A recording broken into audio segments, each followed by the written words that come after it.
Olha o tipo da pescaria do meu marido. Vamos lá. Vem aqui.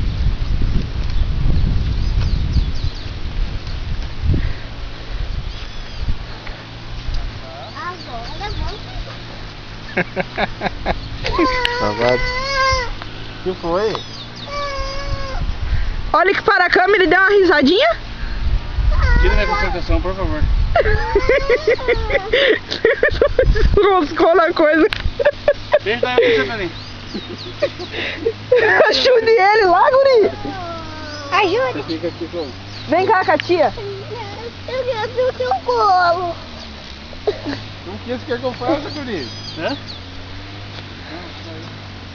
Ajuda aí. Peixinho. Vem aqui, Paulo, já tá lá na curva, teu peixe, guri. Teu peixe já tá chegando lá na curva já. Só segura ele, assim, deixa ele.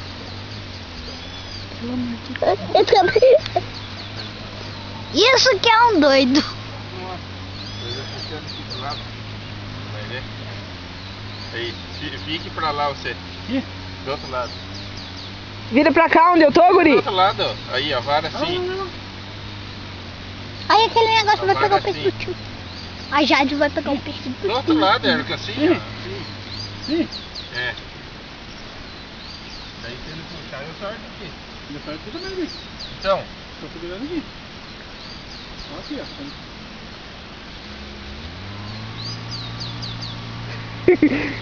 Vai recolhendo, vai Aquela recolhendo. menina tava dando risada, eu falei pra ela que eles só pegaram um peixe e até agora ela começou a dar risada. Quer ver? Olha lá. Vai ser o terceiro peixe já. Corra, corra, corra. Corra. É tubarão! Não, é pacu. Sorte. Sorte. A vara, pega a vara. Pode deixar.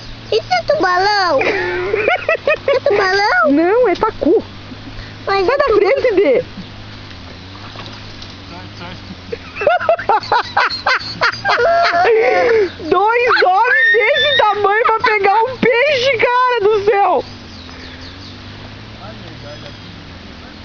Nossa, que o peixe tá bom. Esse é um grande, agora Vamos lá vai ser sentar pesado. agora. Vamos sentar, vamos sentar. Olha lá, olha lá, olha lá, olha lá. Venha mostrar, venha mostrar. Venha mostrar aqui, tio Érico. Que é esse, Gustavo? Olha lá o tio com ele É na um mão. peixe, Gu. Não, calma, ele vai vir aqui. Aquário. Pronto, deixa a tia pegar a salta.